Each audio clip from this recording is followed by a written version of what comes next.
कि कल दिनांक 28/2/24 को प्राथमिक शाला मछा में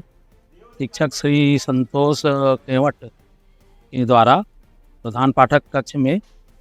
शराब पीना का वीडियो वायरल हुआ, जिस पर हमारे जिला शिक्षा अधिकारी के द्वारा संज्ञान में लिए और तत्काल मैं जो है मौके पर जाकर उसका संबंधित हेडमास्टर और शिक्षक का बयान दर्ज किया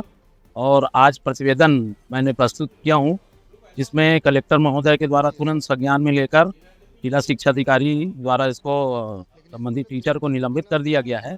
और कलेक्टर महोदय और हमारे डीओ सर के निर्देश पर आज उसके के ऊपर जो है एफआईआर दर्ज कराया गया है। इसी के संबंध में जो है आज मैं में हूँ और के ऊपर एफआईआर दर्ज कर दिया गया है। नमस्कार शिक्षा अधिकारी अश्विनी भारद्वाज की रिपोर्ट पर आरोपी शिक्षक संतोष कुमार केवट की विरुद्ध सार्वजनिक जगह शराब पीने का मामला आया था,